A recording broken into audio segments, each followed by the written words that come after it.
안녕하세요. 사연에 빠지다의 DJ 민영입니다. 오늘 사연자는 가족을 위해 하마터면 자신의 본분까지 잊을 뻔했다가 정신을 번쩍 차리셨다는데요. 과연 어떤 사연인지 들어보겠습니다. 오늘도 두 가지 사연 준비되어 있는데요. 끝까지 함께 해주실 거죠? 그럼 오늘의 사연 바로 시작해볼게요. 구독과 좋아요 잊지 말고 꾹 눌러주세요. 안녕하세요. 저는 검사 출신 변호사로 일하고 있는 40대 남자입니다. 저는 최근 검사직을 그만두고 변호사 사무실을 개업했어요. 사무실만 개업하면 일도 많고 금방 정신없이 바빠질 줄 알았는데 제 착각이더군요. 검사를 그만둘 때 주변 선후배들이 그냥 그만두지 말고 붙어있으라고 법원 밖으로 나오면 세상이 차갑다고 하더니만 그게 사실이더라고요. 제가 지금까지 40년 넘게 살면서 최근처럼 한가하게 살아본 건 처음이에요. 그동안은 매일 일에 치여서 항상 가정에 소홀한 남편, 애들 일에는 관심 없는 아빠, 부모님 일은 항상 뒷전인 아들이었는데 사무실 개업하고 마땅히 일이 많지 않다 보니 매일 칼퇴근은 물론이고 주말에도 매주 쉬었죠. 갑자기 달라진 일상에 놀란 건 저뿐만이 아니라 가족들도 마찬가지였어요. 매일 7시면 집에 들어오고 주말에도 항상 집에 있으니 다들 어색해하는 것 같더라고요.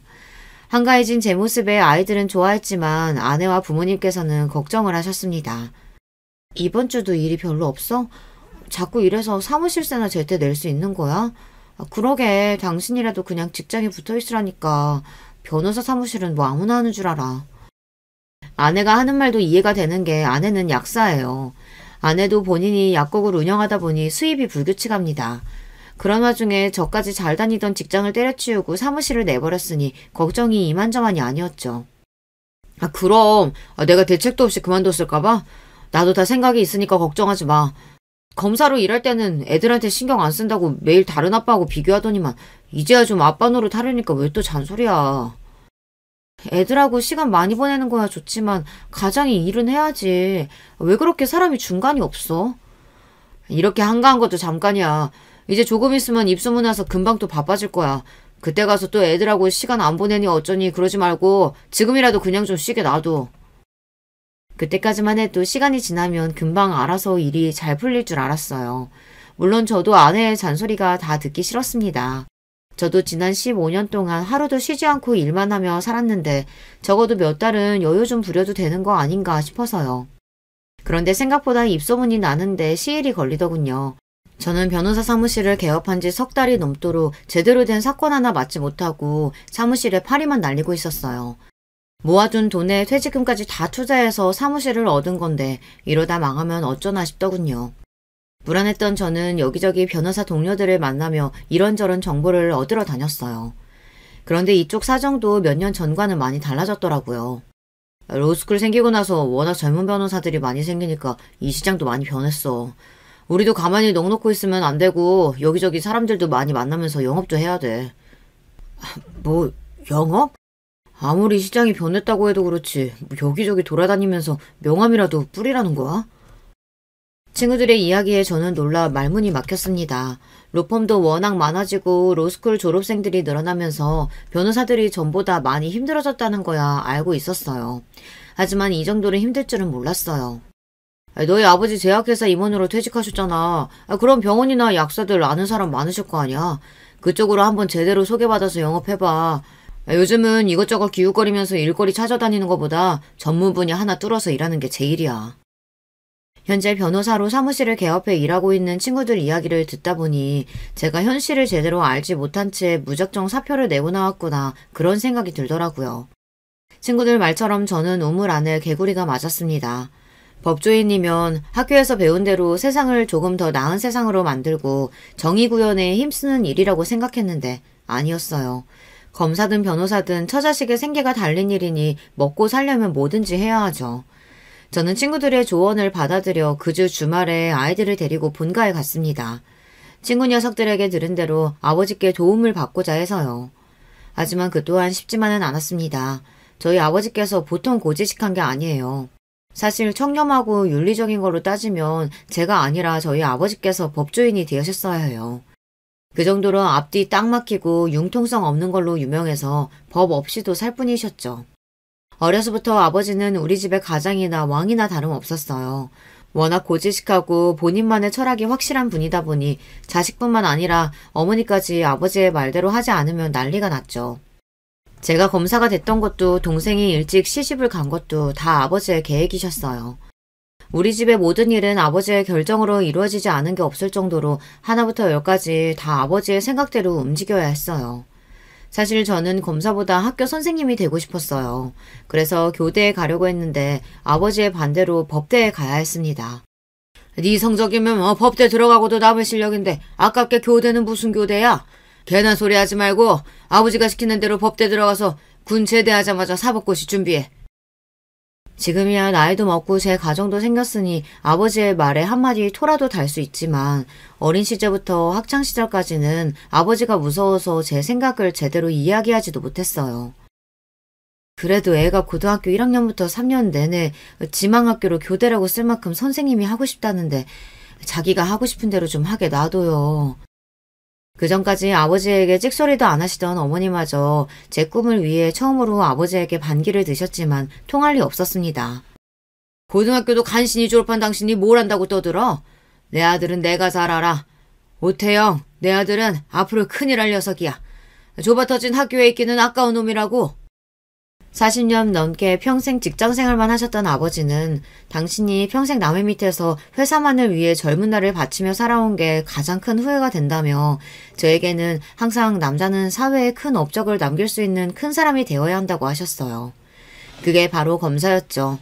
정치부 검사가 돼서 신문이나 뉴스에 제 이름이 나오는 그런 검사가 되었으면 좋겠다고 하셨어요. 아버지의 말을 거역할 수가 없었던 저는 검사가 됐습니다. 결혼도 검사가 되자마자 1년도 되지 않아 아버지의 지인 소개로 만난 여자와 결혼했어요. 아내는 아버지께서 잘 아시는 대형 약국 원장님 소개로 만나게 됐죠. 제가 원해서 나간 선자리는 아니었지만 그래도 아내와는 서로 성격이나 취미도 잘 맞아서 만난 지 1년 만에 결혼을 결심했어요. 그전에도 크게 여자한테 관심이 있거나 제대로 된 연애를 해보지 않아서 아내 정도면 결혼해도 되겠다는 생각에 고민할 거 없이 결혼했죠.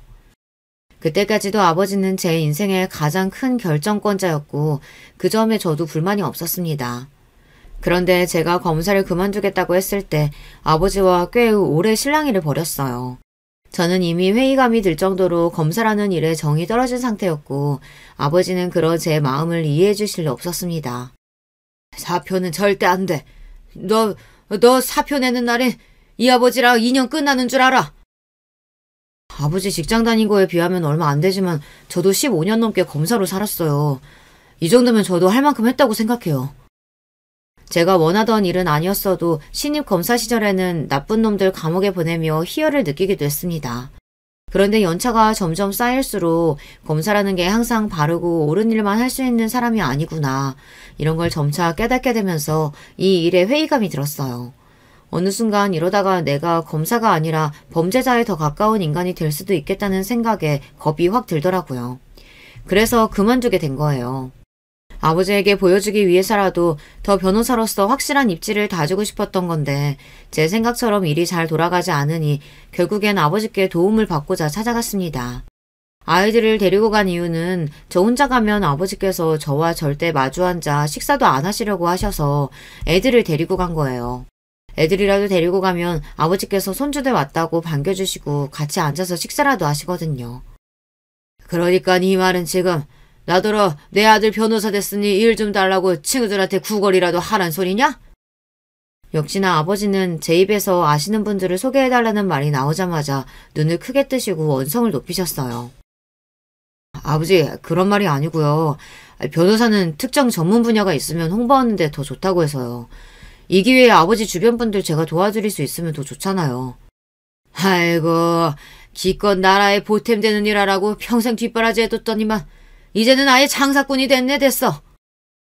씨알도 안 먹히는 소리였습니다.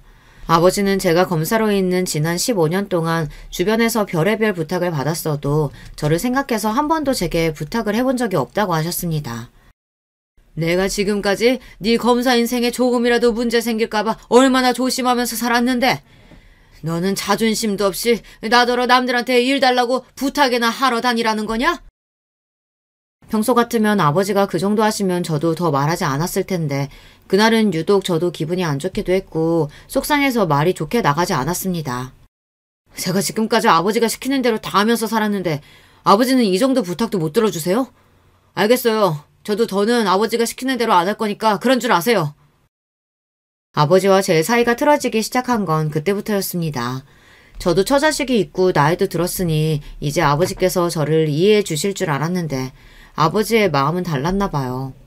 한 번도 아버지의 말씀을 거역한 적이 없었던 제가 상의도 없이 검사일을 그만두고 변호사로 개업하겠다고 하니 아버지도 실망이 이만저만이 아니셨나 보더라고요. 처음 몇 달은 저를 보고 싶어 하시지도 않았어요. 그때가 아마 제 인생에서 가장 힘들었던 시기였던 것 같아요. 변호사 사무실만 개업하면 알아서 손님이 줄을 설 줄 알았는데 그렇지 않더라고요. 인터넷에 아무리 홍보하고 광고를 하고 다녀도 눈에 띄게 일이 늘어나지 않았습니다. 거기다가 급한 마음에 들어오는 대로 무슨 일이든 해보겠다고 닥치는 대로 일을 받아서 했더니 오히려 검사로 일할 때보다 회의감이 들 때가 더 많더라고요. 제가 그래도 사법고시 성적도 꽤 우수했고 검사로서의 위치도 괜찮았던 사람인데 일이나 구걸하러 다니고 변호하고 싶지 않은 범죄자들까지 변호하고 다니려니 하루하루가 쉽지 않았습니다. 그래도 워낙 일감이 많지 않다 보니 한 사건 한 사건이 저에게는 중요했습니다.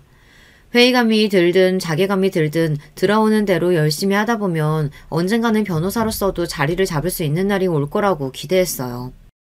제가 원래 이런 사람은 아니에요. 무엇보다 제 자존심이 가장 중요한 사람이었는데 저도 나이가 들기는 하는지 사람이 좀 변하긴 변하더라고요. 그전에는 아내가 조금만 듣기 싫은 소리를 해도 버럭버럭 소리를 지르고 다 귀찮아했었는데 검사 일을 그만두고 저도 별의별 일을 다 겪고 나니 나 자신보다 중요한 게 있다는 사실을 알게 됐습니다. 가족들과 떨어져 산 세월이 길어서 그런지 아내나 자식들이나 제 편이 하나도 없더라고요. 한 번은 이런 적이 있었어요. 한참 변호사 사무실에 일이 없어서 혼자 우울해서 술을 먹고 대리를 해 집 주차장에 도착했습니다. 제가 깨워도 계속 안 일어났는지 대리기사가 저를 차에 둔 채 돌아갔더라고요. 제가 잠에서 깼을 때가 새벽 1시가 넘었었어요. 저는 놀라서 핸드폰부터 확인했는데 저에게 걸려온 전화가 하나도 없더라고요. 순간 마음이 울컥할 정도로 좋지 않았습니다. 남편이자 아버지가 연락도 없이 새벽 1시가 될 때까지 집에 들어오지 않았는데 어떻게 아내도 아이들도 전화 한 통을 안 할 수가 있나 싶어서요. 마음속으로는 너무 서운했지만 티를 낼 수가 없었습니다.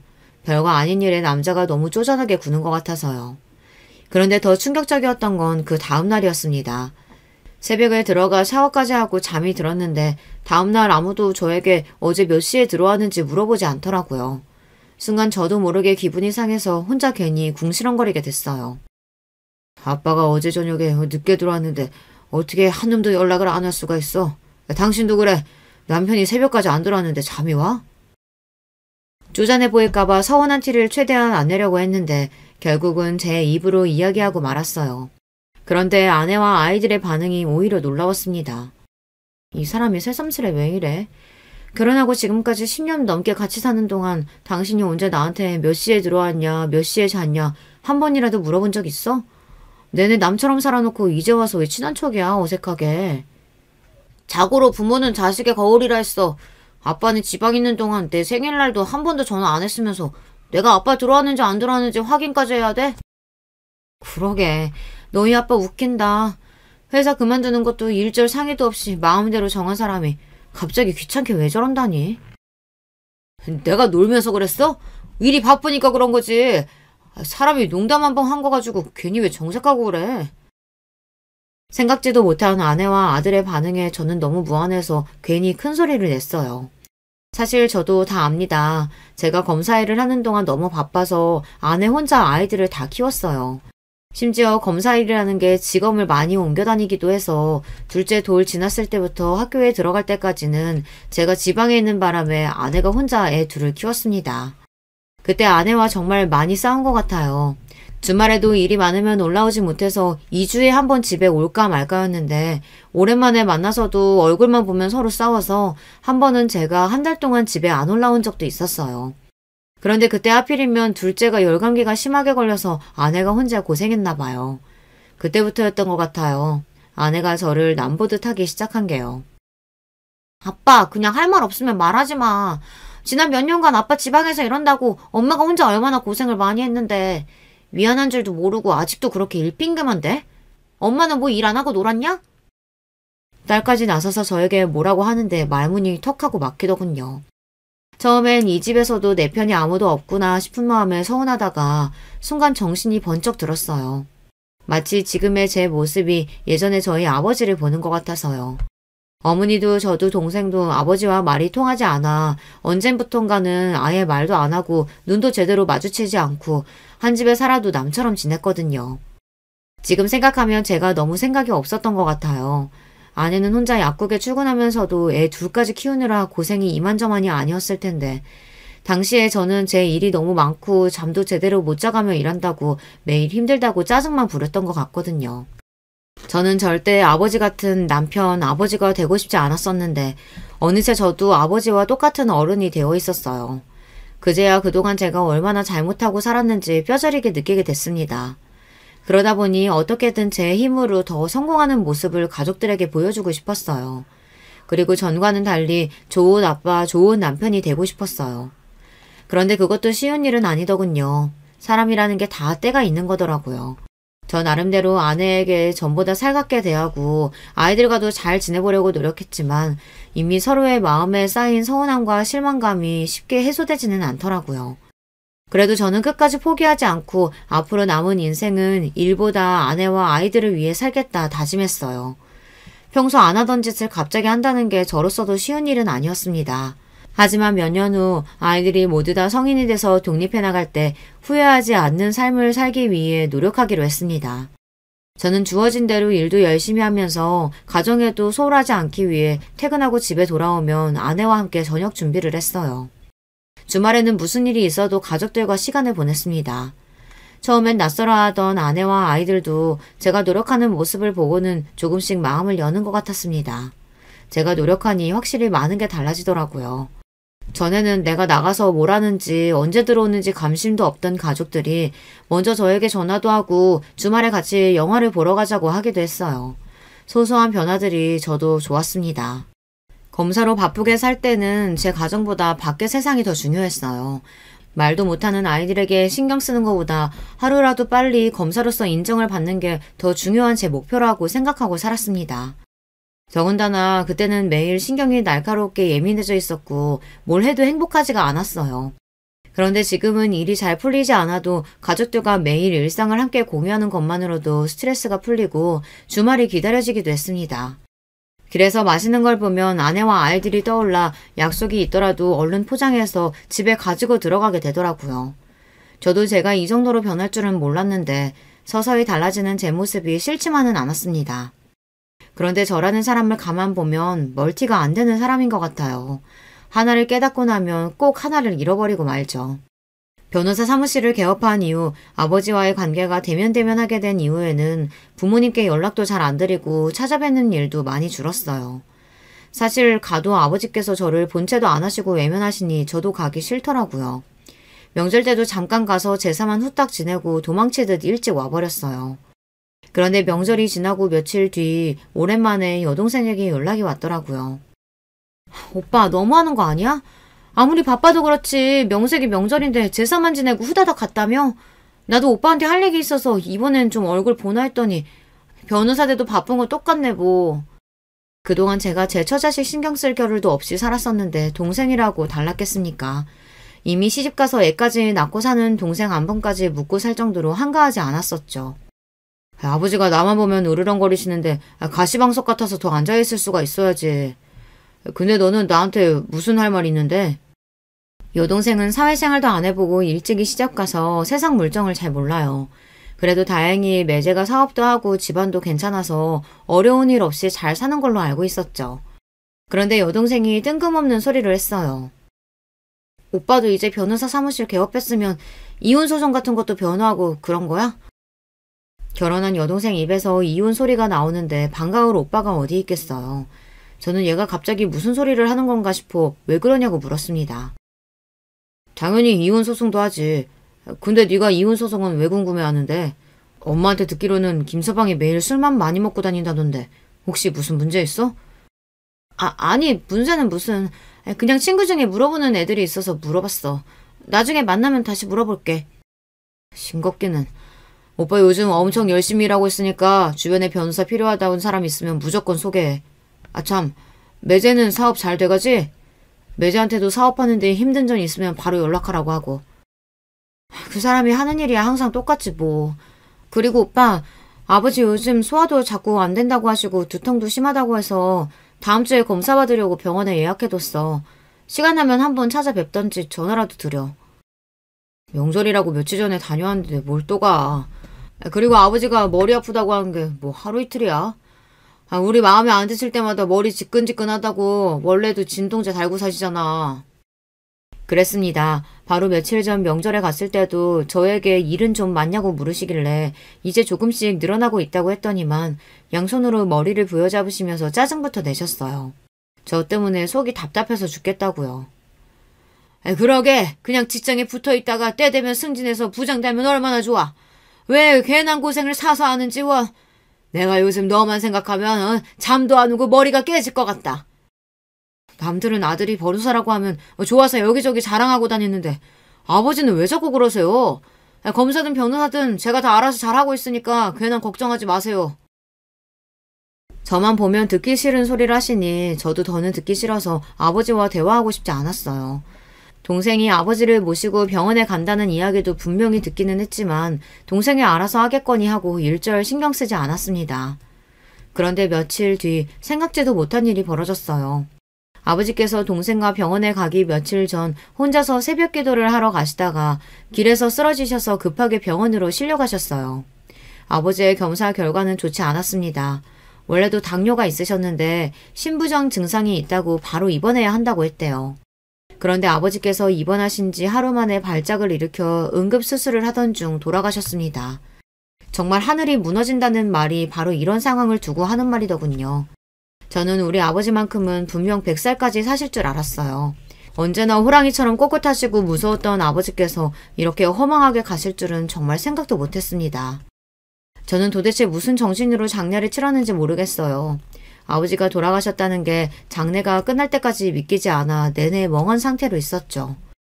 어머니도 동생도 혼절할 정도로 충격을 받아 장례식장은 온통 물음바다였어요.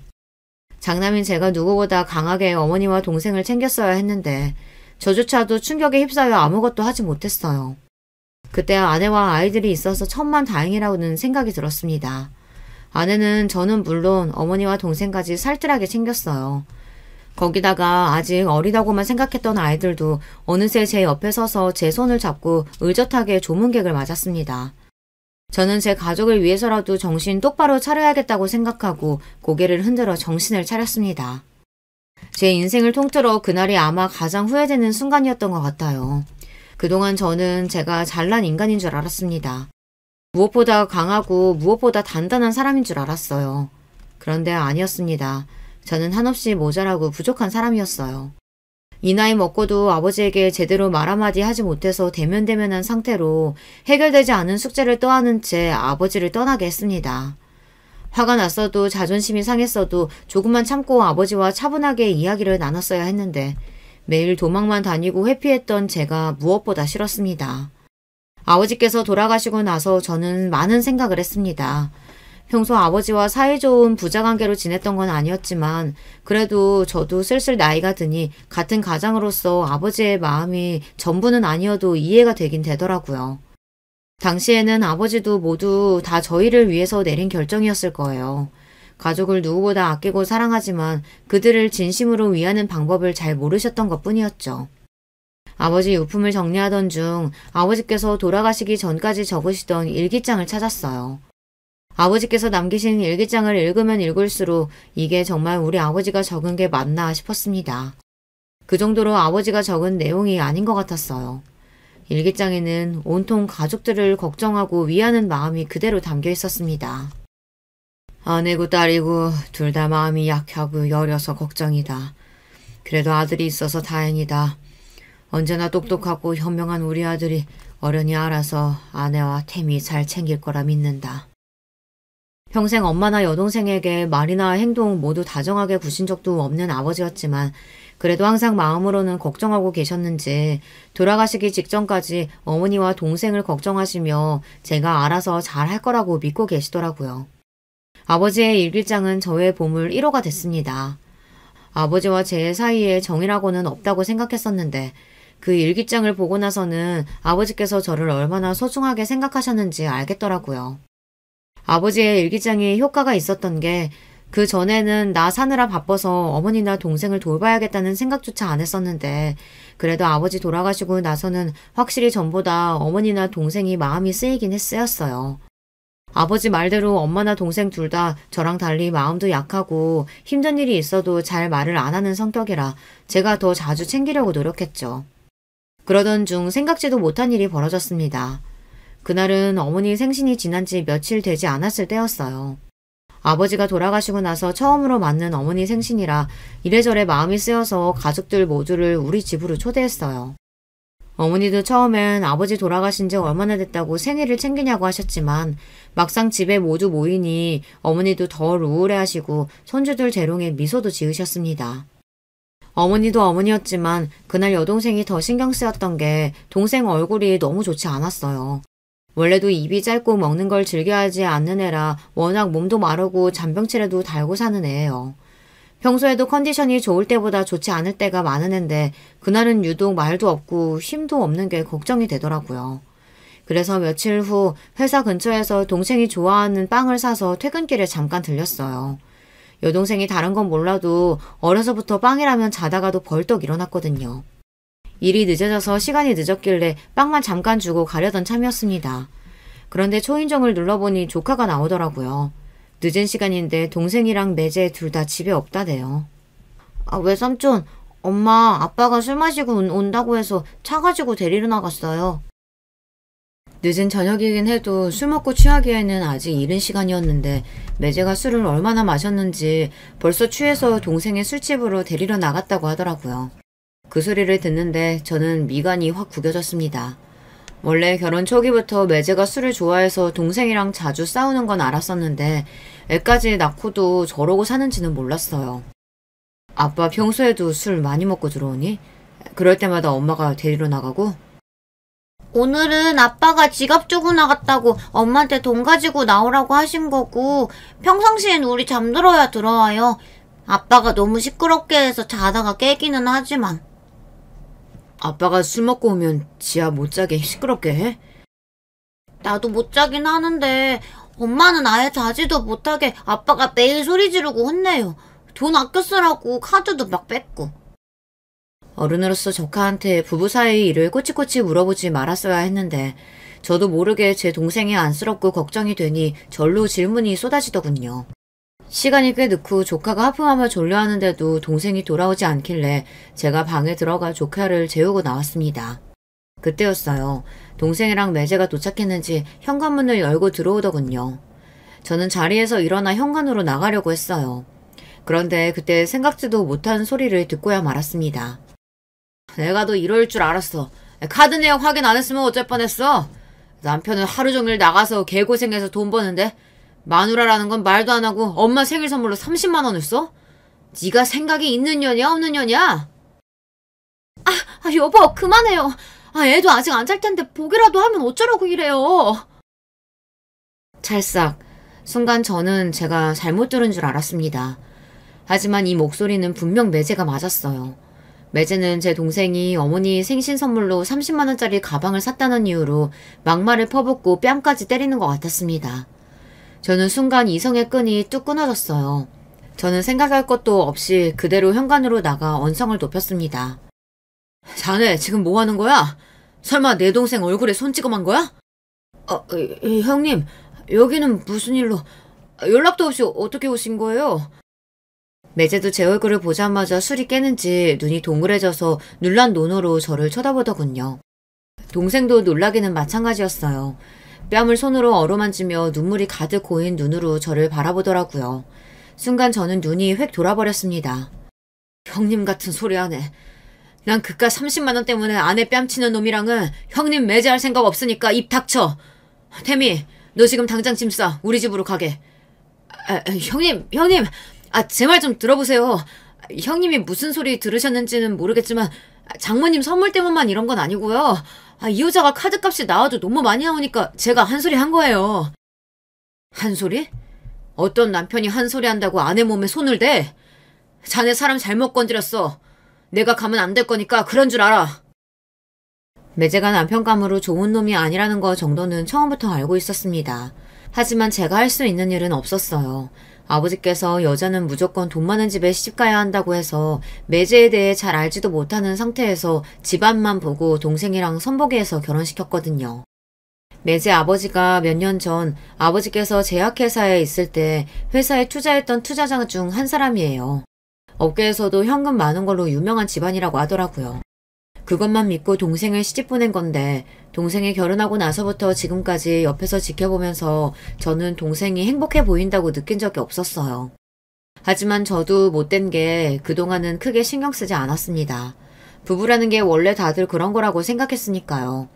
저도 선봐서 한 결혼이었지만 그래도 1년 연애하고 서로 좋아서 결혼해 자식도 낳고 살다 보니 미운정 고운정 다 들어 이제는 싸우지도 않고 살아요.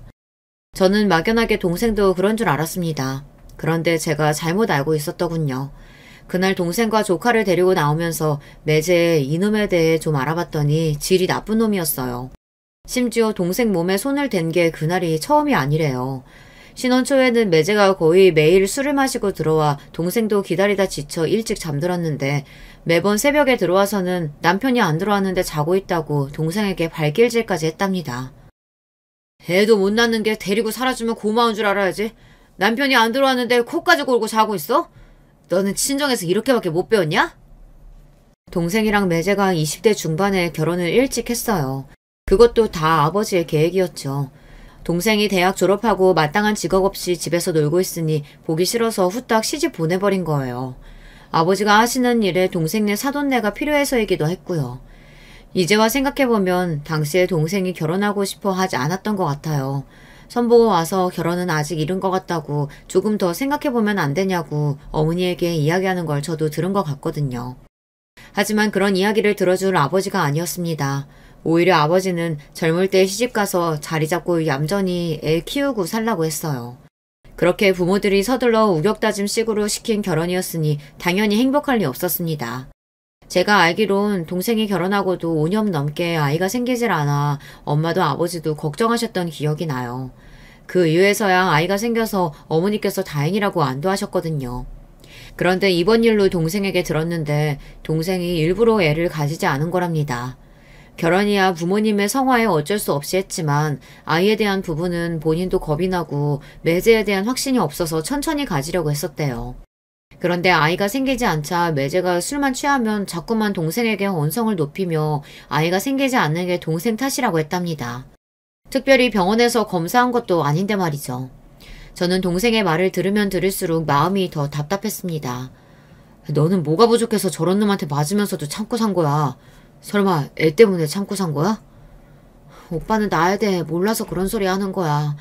오빠야 공부도 잘했고 알아서 잘 살았지만 나는 아니잖아. 아버지가 평생 나 볼 때마다 오빠랑 비교하면서 얼마나 한심하게 생각했는데 대학 졸업하자마자 아버지가 시집이라도 가서 집에 보탬 돼야 한다고 매일같이 얘기하셨어. 그렇게 한 결혼인데 내가 어떻게 이혼을 해. 아무리 아버지가 무서워도 나나 어머니한테는 말을 했어야지. 그럼 최소한 우리라도 도와줬을 거 아니야. 내가 말을 안 했을 것 같아? 남편이랑 시댁 때문에 힘들다고 친정에 갈 때마다 이야기했어. 근데 아버지도 엄마도 사업하는 사람들 다 그렇다고 이해하라고 했다니까. 아버지가 그러시는 게 어디 하루 이틀이야? 나한테라도 말했어야지. 명색이 오빠가 검사인데 동생이 맞고 사는 것도 몰랐다는 게 말이 돼? 오빠가 검사라서 말 못한 거야.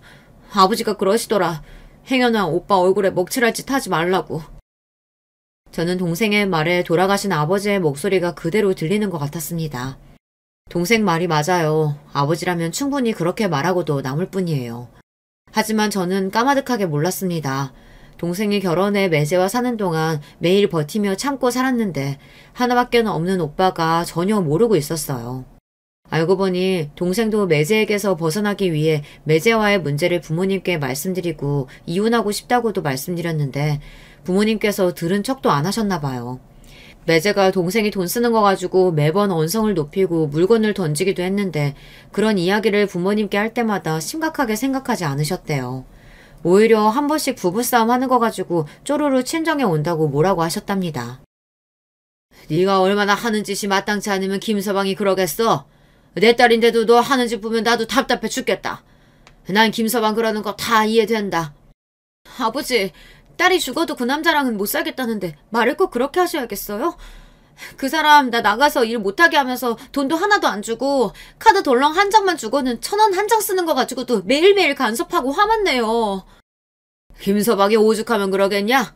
네가 매일 허투루 돈 쓰고 낭비하니까 그러는 거지. 네가 사회생활을 안 해봐서 모르는데 남자들 나가서 돈 버는 거 힘들어. 내가 무슨 돈을 허투루 쓰고 낭비를 한다 그래요. 나 그럴 돈도 없어요. 엄마, 제발 엄마라도 내 편 좀 들어줘요. 나 진짜 지겨워서 못 살겠다니까. 그러게, 애라도 하나 빨리 낳으라고 했잖아. 남자들도 자식 생기면 달라져. 네 아버지 봐라. 저렇게 무뚝뚝한 사람도 네 오빠 생기고 나서 얼마나 집안일에 신경 썼는데. 누가 보다도 저도 잘 압니다. 우리 부모님이 얼마나 말이 안 통하고 답답한 분들인지 말이죠. 동생이 혼자 얼마나 마음고생했을지 제가 너무 늦게야 알아버렸어요.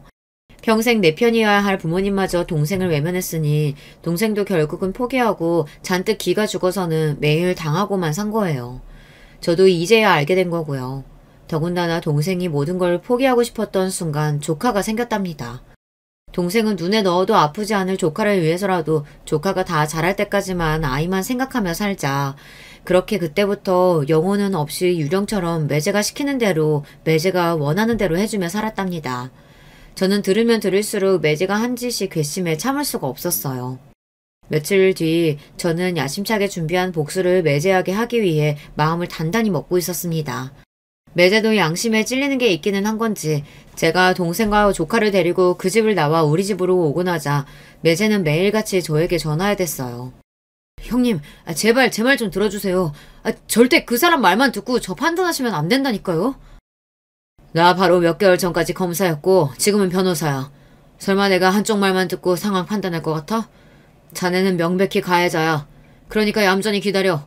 조만간 소장 집으로 날려줄 테니까. 제 경고에 매제는 똥줄이 타긴 탔는지 여기저기 변호사를 들쑤시고 다니면서 제가 할 복수에 대비하기 위해 준비를 하는 것 같더라고요. 하지만 소용없었습니다. 제가 이래봬도 검사 경력 15년이에요. 그동안 매제 같은 놈들 수백 명도 더 봤습니다. 자기 능력은 없고 아버지 빽만 믿고 살던 놈들 하는 짓이야 뻔히 다 알아요. 저는 먼저 증거를 수집해 이혼 소장을 먼저 보냈어요. 물론 매제도 그 정도야 예상하고 있었을 거라는 걸 저도 알고 먼저 보낸 거예요. 진짜 이벤트는 그 뒤에 있을 예정이라서요.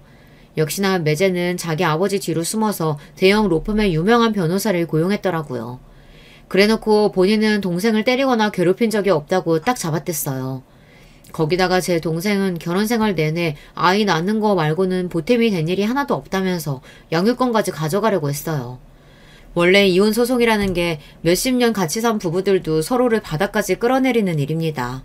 그러다 보니 미리부터 동생에게 각오 단단히 하라고 했어요. 무서우면 지금이라도 이야기해.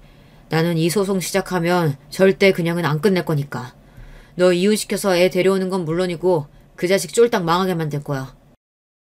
오빠, 내가 이런 애를 얼마나 꿈꿨는지 알아? 평생 꿈만 꾸고 절대 이루어질 수 없는 일이라고 생각했는데 그 인간에 대해 이혼 소장 보낸 것만으로도 얼마나 행복한 줄 몰라. 동생은 매제와 사는 동안 매일 꿈꿔왔던 일이랍니다. 매제와 헤어질 수만 있다면 뭐든지 할 수 있다고 했어요. 그 모습을 보는데 마음이 아팠습니다. 그동안 동생이 얼마나 마음 졸이며 위축돼서 살았으면 저런 소리를 할까 싶어서요. 이혼 소송은 시작에 불과했습니다. 결혼 생활 동안 제 동생을 아무것도 못하게 집에 잡아두고 생활비도 제대로 주지 않은 증거는 진작에 확보했어요. 매제가 동생을 때린 증거를 찾기 어려워서 고민하던 중 동생이 했던 말이 번뜩 떠올라 바로 근처 병원에 가서 CCTV 영상을 확보했습니다. 얼마 전 매제가 술에 취해 소리를 지르며 던진 잔에 동생이 맞아서 팔에 상처가 생겨 병원에 다닌 적이 있다고 했거든요. 그런데 매제 이 나쁜 새끼가 혹여나 동생이 병원 다니면 본인이 동생에게 손댄 증거가 남기라도 할까봐 병원에 못 가게 했나 보더라고요. 그런데 동생이 집에서 치료를 하다 안 돼서 매제 몰래 병원에 가기는 했나 봐요. 그런데 뒤늦게 동생이 병원에 갔다는 걸 알게 된 매제 새끼가 병원에서 치료받고 나오는 동생의 머리채를 잡았다고 했습니다. 혹시나 하는 마음에 병원에 찾아갔는데 다행히도 병원 에스컬레이터 앞에 CCTV가 있어서 영상을 그대로 다 찍혀 있더라고요. 그렇게 매제의 귀책 사유를 입증한 동생은 이혼 소송에서 이길 가능성이 커졌어요. 그러던 중 조카의 양육권만은 뺏길 수 없었던 매제 쪽 변호사가 계속해서 양육권을 주장하고 있었어요. 그 순간 제가 준비했던 진짜 이벤트가 시작됐습니다. 제가 처음 계획한 대로 매제를 쪽딱 망하게 할 생각이었거든요. 사실 매제네 집안이 뭐라는 집안인지는 저도 결혼 전부터 알고 있었어요. 그래서 더 매제가 마음에 들지 않았지만요. 아버지께서 쉬쉬하시는 바람에 저도 애써 신경 쓰지 않으려고 했던 거죠. 매제네 집안이 지금은 지방 곳곳에서 모텔이랑 호텔 사업을 크게 하지만 원래는 지방에서 술집을 몇십 개씩 하던 집안이었어요.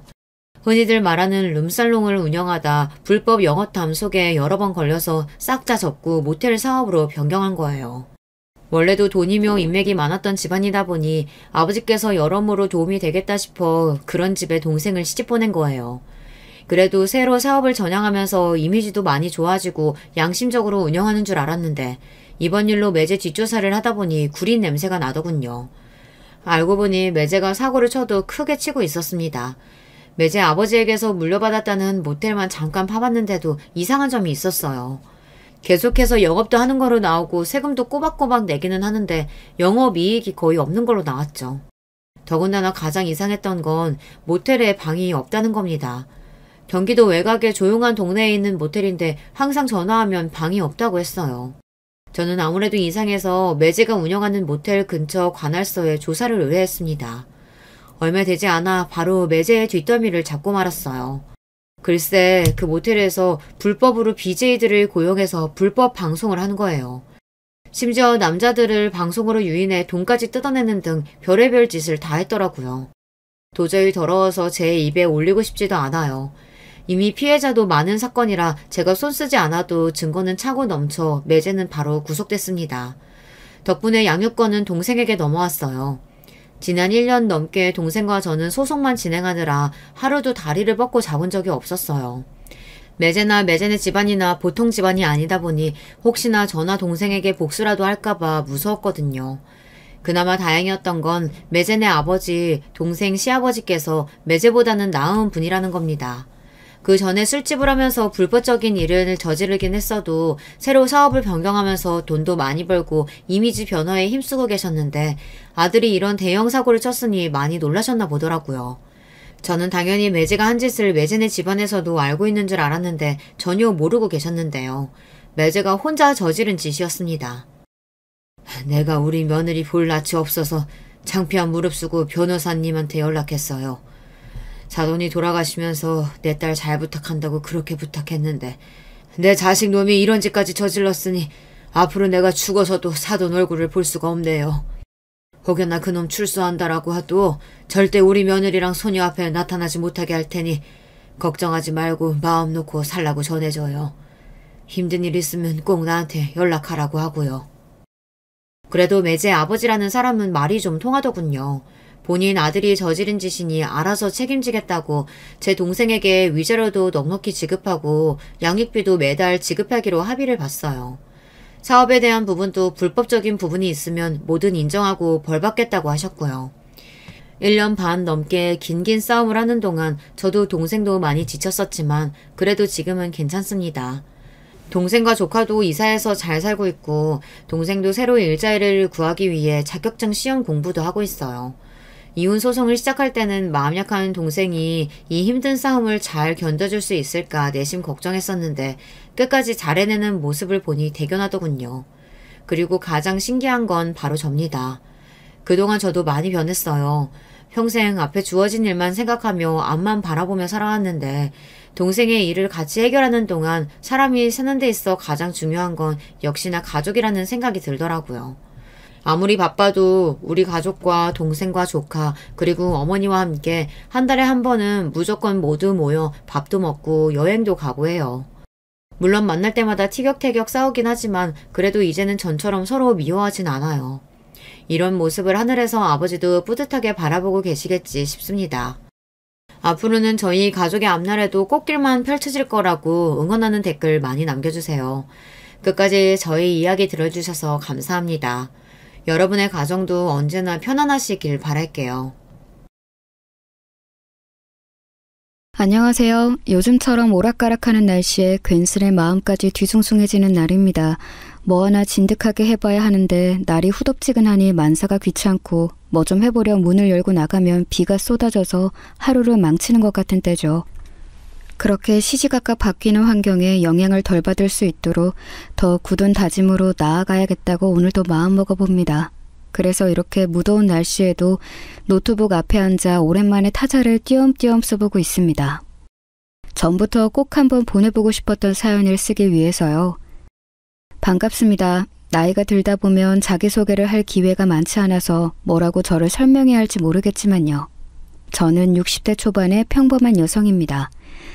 수다스럽고 얄밉지만 웃긴 남편, 순둥이 같은 강아지 이렇게 셋이서 살고 있어요. 우리 부부 사이엔 딸아이 하나가 있는데 같은 동네에서 홀로 살고 있고요. 부모라면 의뢰 비슷할 텐데 저는 딸만 생각하면 웃음이 나오기도 한숨이 나오기도 합니다. 혼자서도 알아서 잘해 나가는 모습을 보면 흐뭇해 웃음이 나오고 또 반대로 혼자 있는 그 모습이 안쓰러워 한숨이 나오기도 하죠. 원래 딸은 혼자가 아니었거든요. 오늘은 우리 딸아이에게 지옥과도 같았던 지난 기억을 이야기해 보려고 합니다. 저는 결혼을 꽤나 늦게 한 편이었어요. 당시 20대 후반이면 주변에 비해서 늦은 편이었거든요. 그도 그럴 게 가정 형편이 너무나 안 좋았습니다. 결혼 같은 건 꿈도 못 꿀 정도로요. 아버지는 공장에 다니시다가 팔을 다친 뒤로 아무 일도 하지 못한 채 집에만 계셨고 엄마는 청소일을 다니셨어요. 낮이든 밤이든 새벽이든 상관없이요. 엄마가 그렇게 쉴 틈 없이 일해봤자 셋이 먹고 살기에는 턱없이 부족했습니다. 매일 몸이 끊어질 듯 일하고 집에서도 몸이 불편한 아버지의 수발을 드는 엄마를 보면서 저는 어떻게든 빨리 돈을 벌어야겠다고 생각했어요. 그러지 않으면 엄마가 곧 우리를 떠나거나 아니면 아예 이 세상을 떠날지도 모른다는 생각이 들었거든요. 아마 아빠도 그렇게 생각했을 거예요. 그러니 엄마가 수발을 드는 것에 한마디 거둔 적이 없으셨던 거겠죠. 그렇게 다정하고 친절하던 아빠였는데 그 일 뒤로 아예 입을 닫아버리셨습니다. 우리 집은 정말 위태로웠어요. 언제 모두가 함께 이 세상에서 사라져도 이상하지 않을 정도로. 저는 학교를 그만두고서 곧장 공장에 다니며 일을 했습니다. 여자의 나이도 어리고 집안도 좋지 않았던 저는 툭하면 저를 무시하고 하대하는 주위 사람들 틈에서 쥐꼬리만한 주급을 받아가며 힘든 시간을 보냈어요. 그때 정말 매일 기도했던 것 같아요. 어떻게든 시간이 빨리 흘러서 30대, 40대가 되고 싶다고요. 잠도 많이 잘 수 있고 사고 싶은 걸 살 수 있고 부모님에 대한 걱정을 떨쳐버릴 수 있는 그런 나이가 되고 싶다고 매일 신께 기도했죠. 보통 그 나이 또래엔 아무 걱정 없는 게 일반적일 텐데 저는 일찍이 세상에 대한 온갖 고민과 걱정, 역경을 미리 겪어서 그런지 그 뒤로는 어떤 풍파가 다가와도 우습게 보이더라고요. 그게 불행인지 다행인지 모르겠지만 그렇게 저는 20대 중반까지 오로지 일만 하면서 부모님을 모셨습니다. 제가 돈을 버니 엄마가 일을 줄일 수 있어서 좋았고 그래서 아빠의 부담이 덜어지는 것 같아 마음이 편했어요. 실제로 집안 분위기도 많이 좋아졌고요. 살기 힘든 건 여전한데 서로의 짐을 나누고 있다는 사실만으로 든든한 마음이 들기도 하더군요. 엄마는 일만 하는 저를 보면서 이제 시집 갈 때도 됐는데 다른 일을 알아보는 건 어떠냐고 말씀하셨죠. 그때마다 저는 다른 일 구하기엔 제가 배움이 짧고 결혼 같은 거 생각 안 하고 있다고 웃으며 대답했습니다. 결혼 자체가 싫다기보다는 지금 저에겐 과분한 욕심이란 걸 아니까요. 결혼해서 만약 다른 집으로 가면 우리 집은 누가 봐주겠어요. 제가 가장이나 마찬가지인데 그 생각을 하면 지금의 삶을 유지하는 게 맞다는 생각이 들었습니다. 물론 저도 아쉬웠죠. 꽃같은 20대에 연애 한번 안 해보고 어두컴컴한 공장 하늘만 바라보면서 세월을 보내야 한다는 게. 하지만 인생은 늘 그렇게 두 가지 모두를 가져갈 수 없더라고요. 하나를 선택하면 그 정도 값어치에 상응하는 다른 하나를 포기해야 하는 게 인생의 법칙이란 걸 저는 일찍이 알고 있었습니다. 그렇게 20대 후반이 됐을 무렵 저에게 처음으로 다가온 사람이 있었어요. 다른 공장에서 단기 파견 온 직원이었죠. 그 사람은 일반 사무직이었고 잠깐 현장을 살피는 일을 하던 사람이었어요. 겉으로 보기엔 밝고 쾌활해 보이는 게 전부였어요. 깊게 생각해 볼 일은 없었죠. 저와는 몇 번 오가면서 일에 관한 대화를 한 게 다였으니까요. 그런데 어느 날 제가 퇴근하고 날 때까지 기다렸다가 따라와서는 같이 밥을 먹자고 하는 겁니다. 둘이 밥 한 번 먹는 걸 꼭 해보고 싶었다고요. 쑥스럽지만 그때까지 남자와 사적인 이야기를 하거나 따로 밥을 먹은 적이 한 번도 없었거든요. 다행히 부담스러워서 어색해서 거절했죠. 그런데 사람이 부끄러움도 없는지 왜 싫으냐며 끈질기게 따라붙더라고요. 자신감이 대단한 사람이었어요. 자신이 싫을 이유가 없는데 왜 그러냐는 식이었죠. 이것 또한 다행인지 불행인지 모르겠지만 저에겐 괜찮은 남자의 기준이 없었어요. 만나본 적이 없으니까.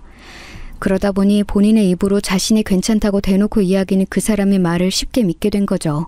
정말 그런가 싶은 마음으로 제안을 수락하게 되었는데 그게 시작이 되어 결국 결혼까지 하게 되었네요. 그야말로 번갯불에 콩 구워 먹듯이 했죠. 알고 보니 남편은 저보다 한 살이 어리더라고요. 머리에 피도 안 마른 조그만 놈이 그렇게 와서 치댄 거였죠. 어이가 없어서.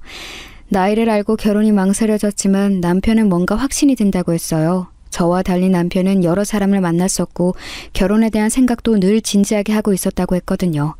믿어도 될진 모르겠지만 저를 만나고서 처음으로 가정을 꾸리고 싶다는 생각을 했다는 겁니다. 그 말에 홀라당 넘어가 버려서 결혼까지 하게 된 거죠. 미우나 고우나 지금까지 함께 살고 있지만요. 가끔 가만히 생각해보면 그때 그 말이 아예 거짓말은 아니었다는 걸 알아요. 남편은 제 생각보다 더 가정적이고 다정한 사람이었거든요. 부어라 마셔라 술을 먹는 타입도 아니고 담배도 피지 않고 친구도 별로 없어서 외출이 잦은 편도 아니었어요. 일이 끝나면 곧장 집으로 달려왔고 주말엔 저와 함께 시간을 보내기 위해 노력하는 사람이었어요. 물론 싸우기도 싸우고 여러 가지 문제가 안 맞아 다툴 때도 많았지만요. 그럼에도 함께 있으면 즐겁고 평생 그럴 거라는 믿음을 주는 사람이었습니다. 그렇게 신혼을 보내다가 30이 되었을 무렵 아이를 갖게 되었습니다. 당시 친정 부모님이 정말 많이 좋아하셨어요. 몰랐는데 사실 손주를 엄청 보고 싶어 하셨더라고요. 제가 부담을 가질까봐 말을 안 하셨지만 결혼을 하게 된 것도 아이를 갖게 된 것도 정말 다행이라고 천운이 따라줬다고 말씀하실 정도로 바라던 일이셨나 봐요. 그래서 저도 정말 많이 기뻤어요. 비록 아이가 5살이 되기도 전에 두 분 다 세상을 떠나셨지만 그 품에 아이를 안겨드릴 수 있었던 것만으로 다행이라고 생각합니다. 물론 아직도 가끔씩 딸아이가 훌쩍 커서 어느새 어엿한 어른 모습이 된 걸 보면서 우리 엄마 아빠가 보면 얼마나 좋아하셨을까 하는 생각이 들기도 합니다. 잘 자란 손녀를 보면 참 기특해 하셨을 텐데 부모님이 세상을 떠난 나이를 제가 훌쩍 넘기고 보니 오히려 더 자주 생각이 납니다. 그렇게 평생을 내내 고생만 했는데 뭐가 그리 급하다고 일찍 가셨을까 싶어서요. 원망도 되고 안쓰럽기도 하고 서글프기도 하지만 인생은 원래 그런 거겠죠. 아이를 키우면서는 시간이 어떻게 흘러갔는지 모르겠어요. 어릴 적 내일 아침에 눈 뜨면 40이 되길 바랐는데 말이죠. 그 꿈이 정말 실현된 것만 같았어요. 어느 날 눈을 떠보니 제가 40이 훌쩍 넘어 있더라고요. 그게 다 아이를 키우면서 시간 개념이 사라진 것 같아요. 아이를 보는 고단함에 아이가 크는 걸 보는 즐거움에 아이가 내 마음처럼 되지 않을 속상함에 하루하루를 보내다 보니 어느새 거울 안에 저는 주름이 가득해진 중년의 모습이었습니다. 남편 또한 어느새 배 나온 중년의 남성이 되었고요. 그 모습이 밉지 않고 애틋한 걸 보니 함께 늙어간다는 게 이런 거구나 싶었네요. 아이는 어느새 교복을 입는 나이가 되었고 말로만 듣던 사춘기, 질풍노도의 시간까지 무사히 잘 넘겨주었습니다. 사실 딸아이 자랑을 하자면 끝도 없어요. 눈에 넣어도 안 아플 것 같다는 말이 실제로 가능하다는 걸 우리 아이를 보면서 알게 되었거든요. 딸은 어렸을 때부터 정말로 어름스럽고 신중하면서도 아이 같은 순수함이 있었어요. 한 가지 일화를 얘기하자면 어릴 적에 아이가 학원이 끝날 시간에 맞춰 데리러 간 적이 있었어요. 비가 갑자기 엄청 쏟아지기 시작해서 우산을 들고 서둘러 갔는데 학원 앞에 있어야 할 애가 안 보이더라고요. 이상해서 주위를 둘러보는데 학원 바로 옆 근처에서 나무를 파시던 할머니를 도와서 같이 짐을 정리하고 있더라고요. 우산도 없이 비를 맞아가며 급히 돕고 있는데 그 모습을 보니 마음이 찡하더라고요. 그래도 내가 애는 정말 잘 키웠구나 싶어서요. 시험을 잘 보고 온 것보다 숙제를 미리 한 것보다 훨씬 더 예쁘고 기특했죠.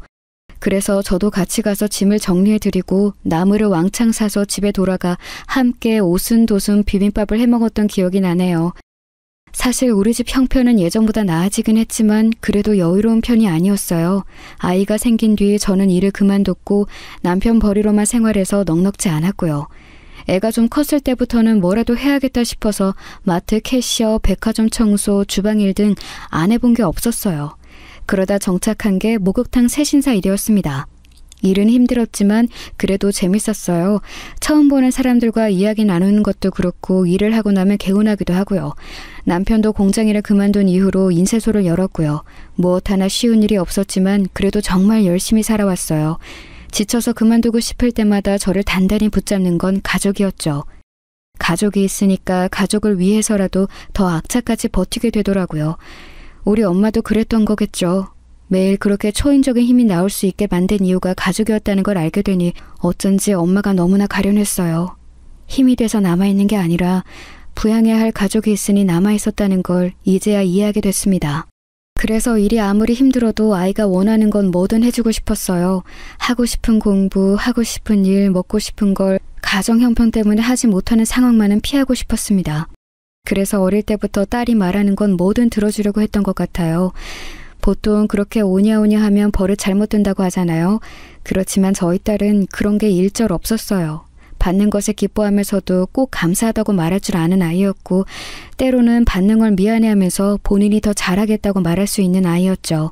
받는 걸 미안해하기만 하면 어려운 형편 눈치를 보는 것 같아 저도 마음이 불편했을 텐데 본인이 더 잘하겠다고 한층 더 나아가 답하는 아이를 보면 어찌나 대견하던지요. 게다가 이건 좀 다른 결의 자랑이지만 딸은 굉장히 미인이에요. 남편과 저는 키가 조그만한데 저희와는 다르게 아주 훤칠하고 또 시원시원하게 생겼죠. 고등학교 때 한번 친구들과 서울로 올라갔다가 연예기획사한테 캐스팅 명함을 받았다며 좋아했던 적도 있죠. 그때 제가 연예인 할 생각 없냐며 넌지시 물었거든요. 사실 그 나이 또래면 다들 연예인에 대한 꿈을 갖잖아요. 물론 딸이 원한다면 말리진 않겠지만 걱정이 되는 부분이기도 했죠. 그런데 딸아이는 연예인 자체엔 관심이 없다고 하더라고요. 대신 아이돌이나 가수들의 소속사에서 일해보고 싶다고 했어요. 컨셉이나 이미지 같은 걸 기획하는 그런 일을요. 딸은 일찍이 미적인 감각도 있다고 생각했고 뭔가를 창작하는 일이 잘 맞겠다 싶기도 했습니다. 마음속으론 그렇게 생각했지만 얘기하진 않았어요. 뭐든 잘해낼 거라 믿지만 그래도 공무원이 되거나 평범한 회사에 들어가는 게 더 낫지 않을까 싶은 제 안에 편견이 있었거든요. 이렇게 걱정하는 제 마음을 아는 건지 모르는 건지 우선 열심히 공부해서 좋은 대학에 가는 게 먼저라던 우리 딸. 아마 제가 갖고 있는 복 중에 가장 큰 건 자식 복이 아닌가 싶어요. 물론 이 말을 듣는 남편은 서운해하겠지만 그래도 뭐 사실인걸요. 세월은 눈 깜짝할 사이 또 한 번 흐르고 흘러서 어느덧 딸아이는 성인이 되고 직장에 들어가게 되었습니다. 마냥 애로만 있어줄 줄 알았는데 어느새 어른이 되어 부모의 품을 떠나 다른 지역에서 혼자 살게 되었어요. 아이가 20살이 되어 처음 자취방에 데려주던 날 짐을 내려놓고 딸아이를 그 집에 혼자 두고 올라오는 길에 어쩜 그렇게 눈물이 나던지 혼자 있을 아이가 걱정되기도 하고 아이의 방이 너무 작아서 미안하기도 하고 이젠 다 큰 것 같아서 세월이 무색하기도 하고 참 복잡 미묘하더라고요. 그랬던 아이가 또 어느새 졸업을 하고 직장을 구했으니 함께 살지 않으니까 멀리 있는 아이가 변화하고 나아가는 게 더 다르게 느껴졌어요. 딸은 평소부터 꿈꿨던 기획사 직원으로 들어가 연예계 관련된 일을 시작했습니다. 저도 잘은 모르는데 딸 얘기로는 전부터 이야기하던 연예인 매니지먼트 일이라고 했어요. 매니지먼트가 무슨 일인지는 아직도 정확히는 모르지만요. 아마도 연예인의 방송 일을 기획하고 홍보하는 그런 일이겠죠. 그 일은 제 예상대로 쉽지 않아 보였습니다. 야근이 굉장히 잦을 정도로 업무도 많고 스트레스를 많이 받는 것 같았어요. 그럼에도 딸은 그 일이 좋다고 하더라고요. 단순한 사무직이 아니라 일을 하는 재미도 있고 자신이 이뤄낸 결과를 보며 좋아해주는 사람들을 보면 보람도 있다고요. 저는 딸이 좀 쉬운 일, 열심히 노력하지 않아도 되는 일, 애쓰지 않아도 되는 일을 하기 바랬지만 그래도 그게 딸이 원하는 일이고 그 일을 하고 있으니 다행이다 싶었습니다. 취직을 한 지 2년 후쯤 딸이 슬며시 결혼 이야기를 했습니다. 원래 주말마다 집에 내려오던 딸이 언젠가부터 내려오는 횟수가 적어졌거든요. 일이 바쁜가 싶었는데 알고 보니 만나는 사람이 생겼던 거였더라고요. 저에게 슬그머니 남자친구 이야기를 하는데 생각보다 진지하게 만남을 이어가고 있었어요. 나보다 3살 많은 사람인데 홍보 대행사 대표야. 유머러스하고 밝아. 나 좋다고 쫓아다니던 사람인데 처음에는 분명 관심 없었거든? 그런데 한 6개월을 쫓아다니더라고. 맨날 선물 공세에 편지 주고 찾아오고 연락해오고. 그러니까 사람 마음이 정말 움직이긴 하더라. 엄마, 이렇게 나 사랑해주고 잘해주는 사람이면 그냥 결혼까지 해도 되지 않을까 싶어. 사랑받으며 살 수 있을 것 같다는 그런 확신이 들거든.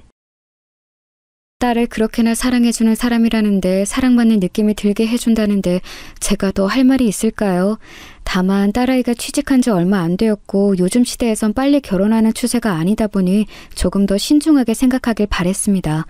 조금 더 남편과 제 곁에 아이로 남아줬으면 좋겠다는 생각도 들고 결혼 전에 자신이 좋아하는 일에 대해 조금이라도 더 경험을 갖는 게 낫지 않을까 싶었어요. 저 또한 결혼으로 인해 경력이 단절되었고 그때 조금이라도 더 늦게 식을 올리는 게 좋지 않았을까 하는 아쉬움이 있었거든요. 딸에게 이런 저의 걱정을 내비추니 충분히 이해하고 공감한다고 말해주더군요. 그러면서 엄마 말대로 더 신중하게 생각해보겠다고 했습니다. 그런데 그 일이 있은 지 며칠 후 갑자기 딸이 남자친구와 저희 집을 찾아뵈어도 괜찮겠냐고 묻더군요. 놀라서 정식으로 인사를 시켜주는 거냐고 물으니 그 남자애가 딸아이에게 부모님을 뵙고 싶다고 엄청 성화라는 겁니다. 딸아이가 안 된다고 몇 번을 거절했는데도 딱 한 번만 뵙고 싶다고 했다네요. 뭔 말을 하고 싶어서 저럴까 싶기도 하고 좀 대책 없는 편인가 싶어서 저도 제 두 눈으로 보고 싶은 생각이 들었습니다. 그래서 알겠다고 찾아오라고 했죠. 그런데 지나고 보니 그 선택은 악수였던 것 같습니다. 갑작스러운 만남 자리에 다소 어색한 분위기에서 남편과 저 딸아이와 그 남자애 이렇게 넷이서 만났습니다. 남자친구란 그 사람은 제 생각보다 많이 어른스러운 분위기더라고요. 딸아이보다 3살 많다고 했는데 제가 보기엔 30대 후반에 정장을 차려입은 사업가 같았어요. 뭐 대표라고 하니 일부러 어려 보이지 않으려고 노력한 걸 수도 있겠지만요. 우선은 그 남자라고 지칭할게요. 그 남자분은 저희 부부에게 깍듯이 인사하면서 본인 소개를 했습니다. 그중 아직도 기억나는 대목이 본인의 집은 따로 걱정할 것 없이 여유롭고 풍족한 집안이라는 말이었어요. 그렇게 대놓고 집안에 대한 이야기부터 하니까 왠지 모르게 좀 찜찜하더라고요. 그런 기분으로 가만히 듣고 있는데 딸이 잠깐 마실 걸 사오겠다며 슈퍼에 나갔습니다. 그러자 그 남자가 딸아이가 사라진 걸 끝까지 확인한 후에 갑자기 상탁에 있는 물을 한 번에 원샷하고선 마음속에 있던 말을 훌훌 털어내기 시작했습니다. 어머님, 아직 은미한테는 말 안 했지만요. 저 사실 어머님한테 서운한 감정이 있었습니다. 은미한테 결혼에 대해선 좀 더 신중하게 생각하라고 말씀하셨다는 거 알고 있습니다. 그런데 저희 이제 둘 다 어엿한 어른이고 각자의 감정에 대해 잘 알고 있거든요. 평생 함께하고 싶은 상대라는 것에도 확신이 있고요. 그런데 어머님께서 그렇게 말씀하시니 은미가 갑자기 결혼에 대해 좀 더 생각해보자면서 태도가 많이 달라졌어요. 그게 제 입장에선 좀 답답하기도 하고 당황스럽기도 합니다. 어머님이 오늘 저를 보셨으면 생각이 바뀌셨을 거라고 생각해요. 그래서 말인데 저희 결혼 허락해 주시면 안 될까요? 제가 결혼을 대놓고 반대한 것도 아니고 아무리 그렇다 한들 저를 보고 싶다고 한 이유가 이런 서운함에 대한 투정이라니 정말 어이가 없었습니다. 그때 마침 들어온 딸아이가 가라앉은 분위기를 보면서 무슨 일이냐고 묻더군요. 내가 뭐 죄를 지은 것도 아니고 할 말은 해야겠다 싶으니 말할게요. 난 결혼을 반대한 적 없고 일생의 반려자를 정하는 가장 큰 일을 신중하게 여기라고 한 것뿐이에요. 그걸 가지고 나한테 서운하다느니 결혼을 허락해 달라느니 말하는 건 잘못됐다고 생각해요. 서로에 대한 확신이 있다는 건 양쪽 생각 맞죠?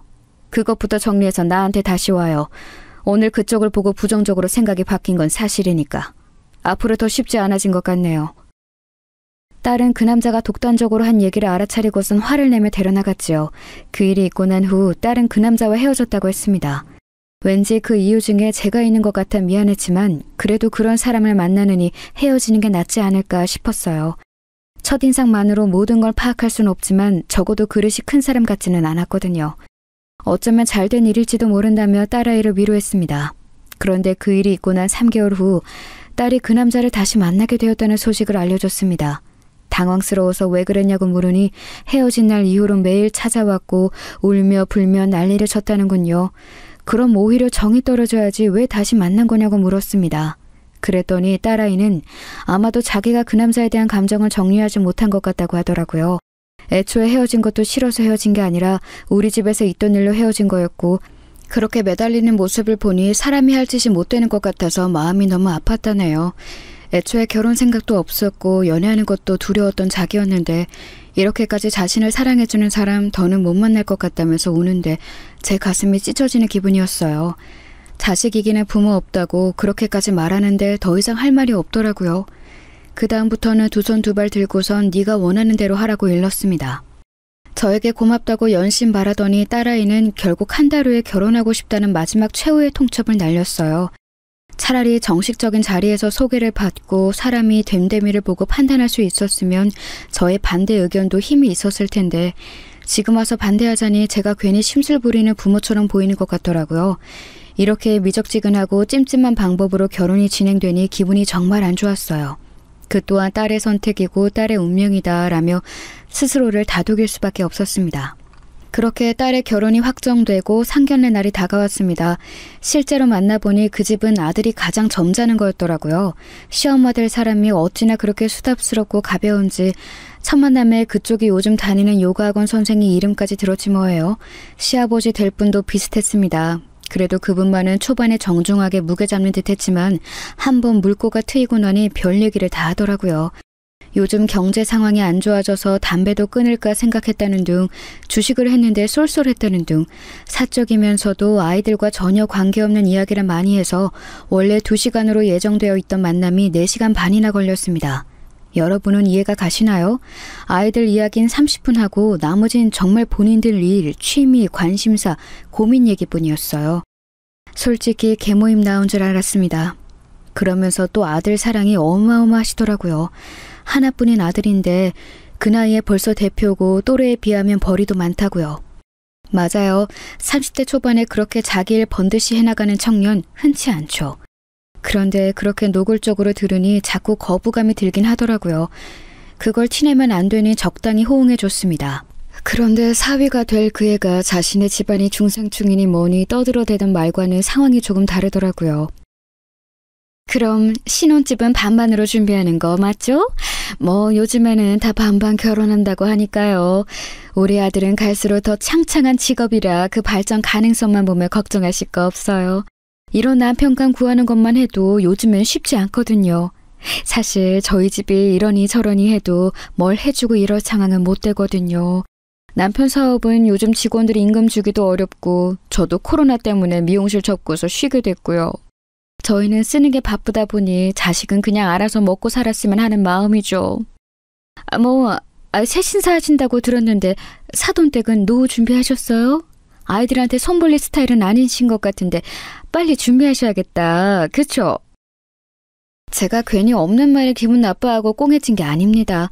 사람 면전에서 계속 저런 식으로 살살 사람 속을 긁으니 누가 좋아할까요? 남편이 그나마 나서서 우리가 알아서 할 테니 신경 쓰시지 않아도 된다고 말했으니 망정이지. 그 사람이 말하지 않았으면 아마 제가 격앙된 상태로 쏘아붙였을 겁니다. 돈을 얼마 썼다, 뭘 샀다 실컷 자랑하더니 정작 자식 도와줄 돈은 없다고 하는데 정말이지 어이가 없더라고요. 보아하니 그 집안 자체가 사치가 심한 편이더라고요. 보태줄 돈은 없다면서 온몸에 휘감은 명품들이 반짝이는데 참나. 저희는 사위될 친구가 가져오는 만큼은 뭐라도 해주고 싶어서 애들 신혼방 전세금 반과 혼수는 대주었지만 아무 말 안 했거든요. 그런데 저렇게 가벼운 태도와 언행을 보여주니 왠지 너무 마음이 불편하고 찜찜했어요. 해서 집에 돌아가는 길에 딸에게 정확히 재산을 나누라고 했습니다. 그러자 딸도 그럴 생각이었다면서 칼같이 나누겠다고 답했어요. 그러면서 우물쭈물 하더니 딸이 저에게 대신 사과를 하더라고요. 엄마 직업에 대해서 왈가왈부하는데 너무 화가 났다고요. 그 자리에서 따지고 싶었는데 싸움이 날까봐 참았다는군요. 마음이 쓰려서 그런 생각을 했다는 것만으로 엄마는 괜찮다고 아기는 없는 것 같으니 잘 참았다고 말했습니다. 그때는 저도 정말 그렇게 생각했어요. 사람이 가볍고 철이 없지만 그렇다고 잘못되길 바라는 아기까지 있지는 않다고요. 하지만 그 또한 저의 잘못된 판단이었습니다. 그렇게 결혼식을 치르고 1년이 흘렀습니다. 그때까지만 해도 모든 게 생각보다 순탄히 흘러갔어요. 사위는 여전히 실속 없이 입만 번지르르한 타입이었지만 미운정이 든다는 게 계속 보다 보니 그냥 저런 사람이구나 하고 받아들이게 되더라고요. 입만 산 게 그렇게 큰 잘못은 아니기도 하고 한 귀로 흘리면 되니 그렇게 넘어갔죠. 신혼을 좀 즐기다 아이를 낳을 생각이라 하기에 급할 거 없으니 천천히 생각해보라 했고요. 그런데 어느 날 딸아이가 오밤중에 집을 찾아왔습니다. 큰 가방 하나만 덜렁 들고서요. 너무 깜짝 놀라서 무슨 일이냐고 물으니 그저 웃으면서 별일 없다고 그냥 엄마 아빠 보고 싶어서 왔다는 말만 하더군요. 딱 봐도 분명 무슨 일이 있는 사람 같았습니다. 그런데 아무리 물어도 도통 답을 해주지 않으니 너무나 답답하더라고요. 짐까지 싸들고 나온 걸 보면 부부싸움인 것 같은데 그럼 더 이상 캐물으면 안 되겠다 싶어서 그냥 두었죠. 그 일이 있고 난 후 몇 번을 더 집을 찾아왔어요. 그때마다 아무 말 없이 자기 방에 들어가 자고 출근하고 퇴근하고 짐을 싸서 다시 나가길 반복했죠. 여전히 아무 말 하지 않았고요. 우리가 걱정하는 걸 끔찍이도 싫어하는 아이인데 그럼에도 저렇게 집을 찾아오고 또 아무 말 안 하는 걸 보니 분명 큰일이 있겠다 싶었습니다. 점점 말라가는 아이를 보면서 아무래도 신경이 쓰여서 딸이 좋아하는 반찬을 바리바리 싸서 집으로 찾아갔습니다. 미리 연락을 하고 갔는데도 차가 막혀서 딸이 좀 늦는다 하더군요. 집에 사위가 있을 거란 말에 반찬이 날씨 때문에 쉴까 싶어서 일단 먼저 갔습니다. 오랜만에 사위를 보았는데 어쩐지 인사할 때부터 좀 시큰둥하더라고요. 제 방문이 마음에 들지 않은 듯 보였습니다. 우선은 깊이 생각하지 말자 싶어서 반찬을 내려놓고선 냉장고를 정리해주고 있었어요. 그런데 사위가 그런 제 모습을 옆에 서서 가만히 보더니 이런 말을 하더군요. 어머니, 혹시 은미가 시켰어요? 이러면 제가 신경 쓰고 마음 불편할 것 같아서? 네, 그래요. 마음 불편한 건 맞으니까 이만 돌아가세요. 그런데 이러셔도 저 더 이상 할 말 없어요. 이미 할 만큼 했으니까 뭘 더 하라는 얘기예요? 지금 무슨 소리 하는 거야, 이서방? 은미가 뭘 시켜? 내가 굳이 자네 신경 쓰게 할 이유가 뭐가 있어? 제가 아예 모르는 눈치이자 사위가 금세 당황하는 겁니다. 이게 다 무슨 소린가 싶었어요. 그때 딸아이가 급히 안으로 들어왔습니다. 저는 속이 너무 답답한 나머지 곧바로 딸에게 물을 수밖에 없었어요. 이서방이 무슨 말을 하는데 난 하나도 못 알아듣겠네? 둘 사이 무슨 일이 있는 거야? 아니, 무슨 일인 것까진 말 안 해줘도 돼. 그래도 이런 모습 보고 있는 건 너무 걱정되고 마음 쓰여. 얼른 해결을 하고 정리를 해야지. 뭐 하는 거니? 어머님, 아까는 제가 말 실수한 거예요. 별일 없습니다. 걱정 끼쳐드려서 죄송해요. 그냥 사소한 일로 다툰 건데 은미랑 잘 해결해 볼게요. 사위가 말을 끝내자마자 가만히 듣고 있던 딸이 사위의 뺨을 때렸습니다. 갑작스럽게 일어난 일에 놀라서 저는 그 자리에 얼어붙을 수밖에 없었어요. 사위는 벌겋게 변한 뺨을 부여잡고 무슨 짓이냐며 큰 소리를 냈습니다. 그러자 딸이 충격적인 이야기를 꺼내기 시작했어요. 뭐? 사소한 일? 별일 없어? 네가 인간이면 최소한 우리 엄마 앞에서 실수 같은 거 하면 안 되지. 더 고개 숙이고 좋아하려 하지. 엄마, 이 사람 바람 폈어. 그것도 술집에서 만난 여자들 3명이랑. 아니, 혹시 모르지. 나한테 들킨 거 말고 더 있는지도. 그렇게 여자들 만나서 히히덕거리면서 나한테 사랑한다 말하고 나밖에 없다고 말했어. 이게 정상이야, 엄마? 내가 미안하다고 사과했잖아. 몇 번을 사과하고 무릎도 꿇었잖아. 그런데 이렇게까지 해야 해? 어차피 너도 이대로 이혼하면 손해 아니야? 돈도 잃고 직장 가봤자 이혼녀 타이틀만 얻는 거잖아. 나도 할 말 많은데 여태까지 참은 거란 생각 안 해? 솔직히 너도 나 아니면 결혼 같은 거 생각 없다고 했고 만나고 싶은 사람도 없었다며. 막말로 그럼 내가 너 걷어준 거 아니야? 그럼 대충 눈 감아줄 수도 있잖아. 사업하면 잠깐 그럴 수도 있는 건데. 그 말을 들은 전 곧바로 주위에 보이는 짐 전부를 집어들고 사위에게로 던졌습니다. 도저히 인간으로 안 보여서 그렇게 할 수밖에 없었어요. 딸아이가 말려서 간신히 멈추긴 했지만 정말이지 맘 같아선 그 자리에서 죽이고 싶었습니다. 저는 딸의 손을 잡고 그 지옥 같은 집 밖으로 나왔어요. 그리고는 딸을 안아주고서 함께 엉엉 울었죠. 너무 가엾고 안쓰러운 내 딸, 모든 게 제 잘못 같았습니다. 딸을 그 인간 옆으로 보낸 나의 죄, 이 끔찍한 생활을 견뎌내야 하게 했던 나의 죄, 분명 힘든 걸 알고도 일찍이 알아봐주지 못한 나의 죄 같았습니다. 딸은 저에게 미안하다면서 연신 사과했어요. 그러면서 꺼낸 딸의 이야기는 충격적이었습니다. 외도에 대해서 전혀 생각지도 못했던 어느 날 사위의 가방에서 낯선 여자의 속옷을 발견했답니다. 너무나 확신한 외도가 맞아서 우선은 자료를 모으려고 지켜봤대요. 그런데 정말 눈 하나 깜짝 안 하고 거짓말을 하기에 자신의 생각보다 오래 그리고 어쩌면 더 많이 여자를 만났을 거란 추측이 들었다고 하더군요. 그렇게 다른 여자와 통화하는 걸 엿듣고 옷에서 다른 여자의 향수 냄새를 맡고 확신을 하게 됐다고 합니다. 그렇게 처음 외도를 알았을 때 이혼해야겠다고 결심했지만 사위가 곧바로 붙잡고 사과하기에 우선은 생각해볼 시간을 갖기로 했대요. 그런데 그 생각해보는 기간 중에서도 바람 피운 흔적을 들키고 또 들키고 갈수록 태도가 뻔뻔해지더니 이제는 저렇게 적반하장으로 나오고 있다고 하더라고요. 이혼해야겠다고 마음은 먹었는데 막상 헤어지려고 하니 뭐부터 해야 할지 모르겠고 그저 막막한 상황이었다네요. 결혼하려고 쓴 돈부터 생각이 나고 그게 아깝단 생각이 드니까 선뜻 결정을 내리기가 어려웠대요. 하지만 더 이상 미룰 수 없으니 이혼하자고 이야기했는데 사위가 먼저 시댁에 손을 썼더라고요. 다음날 사돈댁에 전화를 해왔답니다. 그러면서 딸에게 하는 말이 새아가 힘든 거 다 한다. 그래도 뭐 어쩌겠니. 바람피는 남자들 한둘도 아니고 이혼이 그렇게 쉬운 것도 아니잖니. 지금 갈라서면 너만 손해야. 알아? 그리고 잘 생각해봐. 한 사람이랑 오래 바람 피운 것도 아니고 여러 사람을 짧게 몇 번 만난 건데 그게 오히려 낫지 않니? 마음을 준 건 아니잖아. 그냥 몸이 그리웠던 거지. 아우 그러게 없는 살림에 결혼하면 이렇게 끙끙 앓는 거야. 바쁘고 잘 나가는 남편 옆에 두는 게 뭐 그렇게 쉬운 일인 줄 알았니? 네가 좀 통 크게 굴었으면 마음이 다른 길로 샜겠어? 하여튼 다 지나가는 바람이니까 네가 이해해라. 라고 했다는 겁니다. 그 말에 또 딸은 어찌해야 할지 몰라 매일 밤마다 울기만 했고요. 그야말로 한숨이 나오는 상황이었어요. 야무지고 똑부러졌던 딸은 시댁의 거친 말에 어느새 지쳐서 판단력을 잃어버린 듯 했습니다. 저는 당장 이혼하라고 말했고 딸은 알겠다며 고개만 끄덕였죠. 저는 곧바로 시댁에 전화를 했어요. 당장 만나자고 했더니 바쁘다면서 할 말 있으면 전화로 하라더군요. 끝까지 무례한 그 인간들에게 저도 처음으로 큰 소리를 쳤습니다. 바람핀 짐승을 자식으로 뒀으면 부끄러운 줄 알아야지. 어디 남의 귀한 딸한테 이해라 마라 합니까? 그렇게 당연하게 말하는 걸 보니 그쪽 남편도 줄곧 바람 피웠나 본데요. 그런데 어쩌나 우리 집안은 그런 파렴치한 집과는 거리가 멀어서 애들 당장 이혼시키고 다시는 보지 맙시다. 당신 같은 집안과 엮인 게 너무 수치스러우니 조용히 갈라서게 하세요. 또 방정 떨지 마시고. 제 할 말만 하고 전화를 확 끊어버리니 화가 났는지 계속 전화가 오더라고요. 다 무시하고 차단해버렸습니다. 딸아이 때문에 여태까지 참은 거였는데 이런 대접을 해놓고 평화적인 방법으로 일을 처리할 순 없죠. 이혼 과정도 정말 더럽고 지저분했습니다. 사위, 아니 이제 다시 그 남자라고 하죠.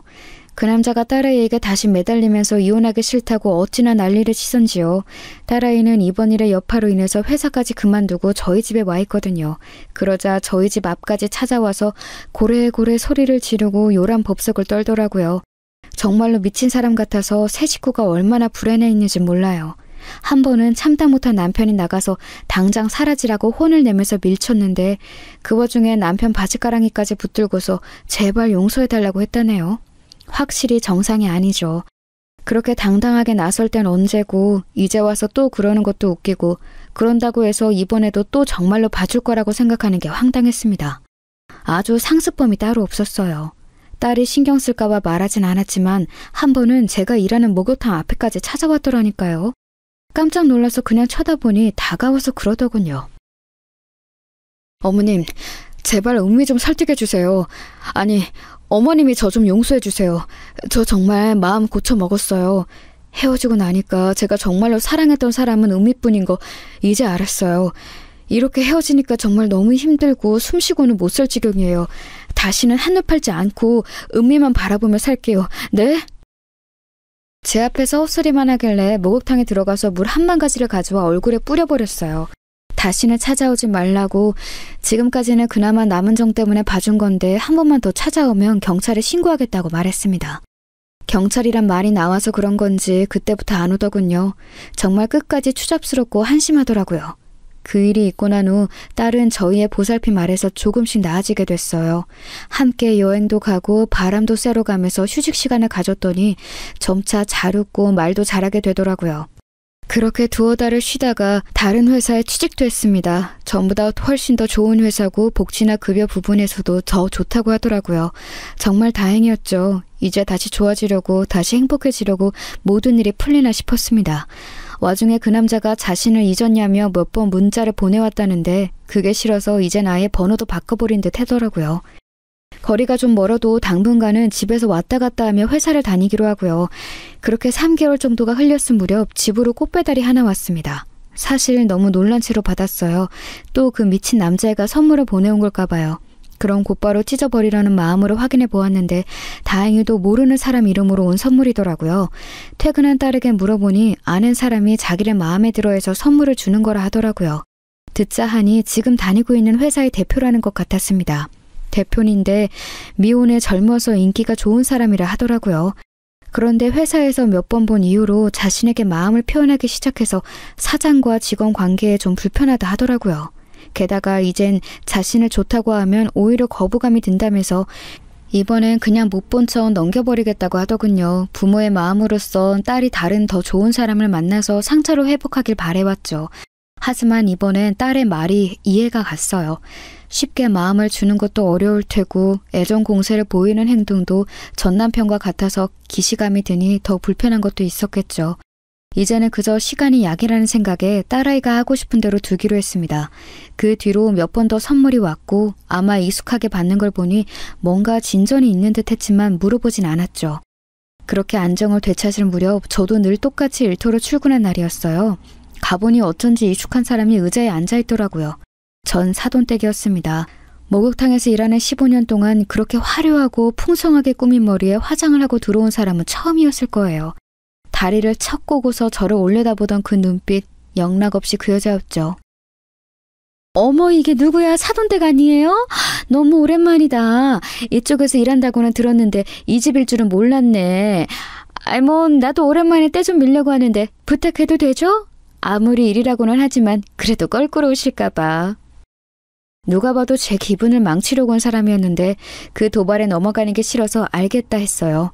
뭐가 그리 좋은지 연신 저를 보며 웃더군요. 최대한 침착하자라는 마음으로 준비해서 똑같이 일했어요. 그런데 참 역시나 그게 목표가 아니어서 그런지 혼자 계속 떠들어대더군요. 제가 열받을 말만 골라서요.